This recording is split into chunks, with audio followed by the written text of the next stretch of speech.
इंद्र मेघवल बच्चा, उसके हत्यारों को फांसी दें, और जो हाथरस की बेटी के साथ जो हुआ उसके हत्यारों को फांसी दें।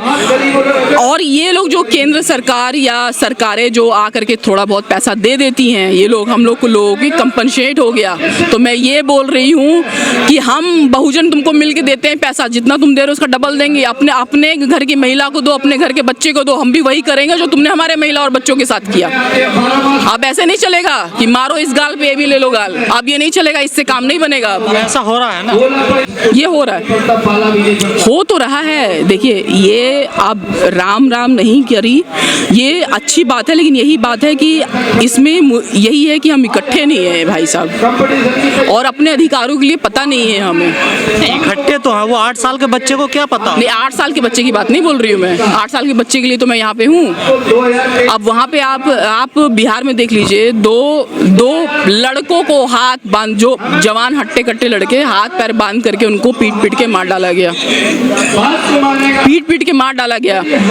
अब उन लोग के लिए मतलब इस तरह तो चीज़ें हो रही हैं। अब ये बच्चा है, इसीलिए मैं यहाँ पे इंद्र मेघवल की बात कर रही हूँ। और श्रावस्ती में भी एक बच्चे की हत्या कर दी गई, एक बच्चे की हत्या की गई, 250 रुपये वो फीस नहीं दे पाया। लेकिन इकट्ठे हो जाएं, प्रशासन आपका नहीं, सरकार आपके नहीं, पुलिस थाने आपके नहीं, मीडिया आपके साथ में, तो फिर कैसे?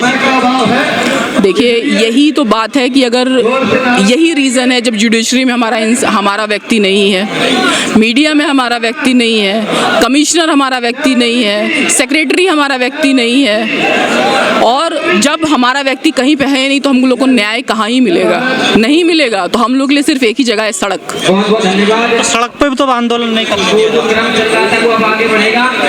देखिए यहाँ आंदोलन हो रहा है, और इंद्र मेघवल में भी जो मैंने सोशल मीडिया पे देखा, बहुत ज़्यादा आंदोलन हुआ है। कहाँ करने दिया? सबको तो अरेस्ट कर रहे हैं, वहाँ पर लाठी चार्ज कर दिया उसके परिवार वालों को। उसके परिवार वालों को तो बहुत ज़्यादा पीटा गया है, लेकिन जनता समर्थन में है, जगह जगह से ज्ञापन जा रहे हैं। और यही गलती है कि ये लोग धारा 144 का गलत दुरुपयोग कर रहे हैं, जो सरकार है गलत दुरुपयोग कर रहे हैं। और यहाँ आप बिलीव नहीं करेंगे कि मैंने जब ये डाला, अपना पोस्ट किया कि हम लोग जंतर मंतर पे होगा प्रोटेस्ट, मेरा फेसबुक बंद हो गया,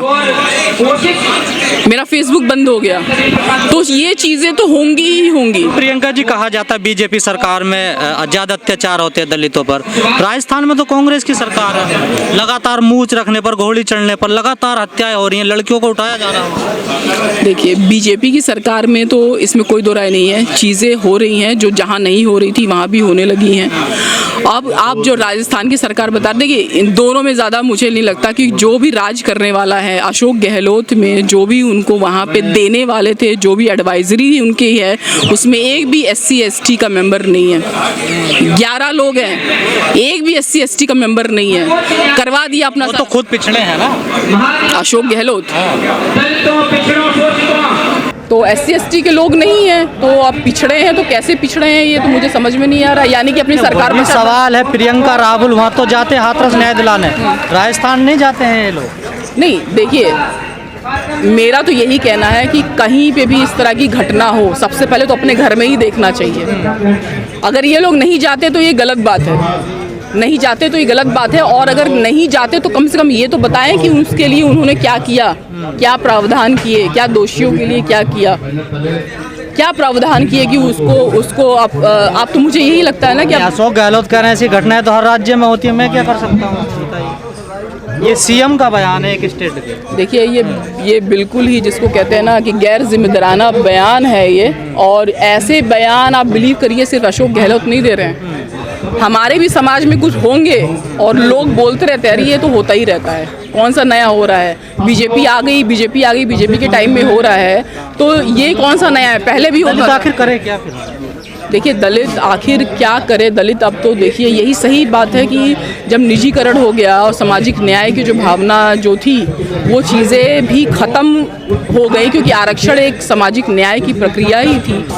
लेकिन और उसमें भी बचे खुचा जो जगह है वो EWS लागू करवा करके सवर्ण लोगों को दिया जा रहा है। तो इसमें देखिए बात यही है कि अब सिर्फ यही रह जाता है कि 2024 में वाकई सरकार पलटी है, कम से कम वही लोग तो लाइए जो देश को थोड़ा सा आगे बढ़ाए थे, क्योंकि आपने तो नोटबंदी करके लघु उद्योग सब कुछ चौपट कर दिया है आपने। और लघु उद्योग कुटीर उद्योग कौन करता था? हम ही लोग। तो का क्या मतलब उद्योग से? उन्हें तो एक टाइम की रोटी नहीं मिल पा रही उनको तो।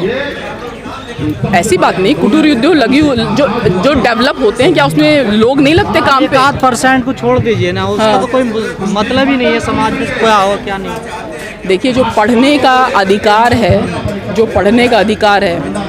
और जो नौकरी का अधिकार है, हम लोग के इसमें संविधान में यही दिया गया है कि जो संसद में जो आरक्षण दिया गया है वो हट सकता है, लेकिन पढ़ने का और ये जो नौकरी का अधिकार आरक्षण। तमाम लोग कहते हैं कि भेदभाव खत्म हो गया, आरक्षण खत्म कर देना चाहिए, ये सिविल सोसाइटी वाले ज़्यादातर। तो भाई अगर भेदभाव खत्म हो गया तो जरा बता दे। मैंने वही उनकी बात है कि भाई अपने जा कर के वहाँ पे बता दे कि अपने जिस कॉलोनी में रहते हैं वहाँ की गणना कर लें कि वहाँ कितने मुस्लिम हैं, कितने SC ST हैं, कितने OBC के लोग रहते हैं। नहीं, वो बोलते हैं, लेकिन जब ऐसी घटनाएं होती है तब सामने नहीं आते हैं वो लोग। तो देखिए, यही बात है ना, मीडिया का ये दुष्प्रचार है। मीडिया हमारे पास नहीं है, और मीडिया तो करा मटका ही नहीं था हमारे स्कूल में। देख लीजिए, लीपापोती स्टार्ट हो गई वो। इसी तरह रोहित वेमुला को भी कहा गया कि वो डिप्रेशन में था, पायल तोड़े भी डिप्रेशन में थी। मेन और बल्कि वो संस्थानिक हत्या थी। हाथरस की बेटी को, उसके माँ को और उसके भाई को बोल दिया गया कि ये मर्डरर थे।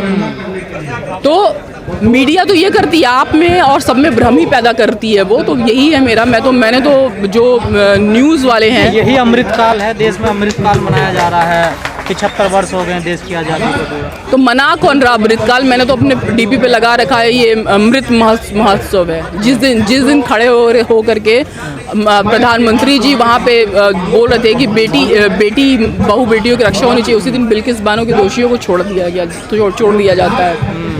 तो ये कौन सा अमृत महोत्सव है? ये तो देखिए, ये मीडिया द्वारा फैलाया गया। मीडिया इतने ज़्यादा, जो गोदी मीडिया है, जो मनुवादी मीडिया है, जो स्वर्ण लोग की मीडिया है, उसमें भी ज़्यादा लोग हम लोग के लोग नहीं हैं जो काम करते हैं, ज़्यादा लोग नहीं हैं। तो वो तो पैसा, और ये पैसा, सबसे बड़ी बात ये है कि ये मनुवादी मीडिया बोलती है कि पैसा, मतलब ये इसलिए उनका गुणगान करती है कि उनको ऐड मिलता है। अरे ऐड का जो पैसा हम देते हैं ना, वो हम ही लोग के पैसे से जाता है। और हम लोग जो गरीब लोग हैं वो सोचते हैं कि हम तो टैक्स देते ही नहीं।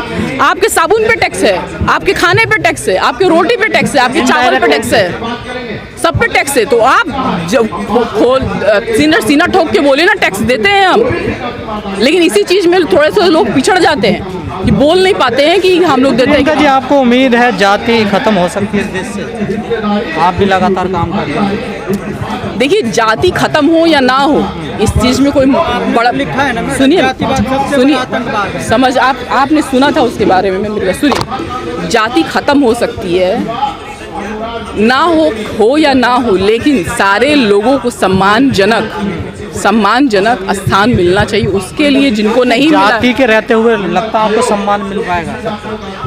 देखिए भाई, अगर आप लोग बोलते हैं, जैसे कि बोला ये जाता है कि रामायण महाभारत, हाँ, बहुत बड़ा टाइम था, बहुत बड़ा पीरियड था, उसमें ये था, वो था, ये था, ठीक है, बोला जाता है।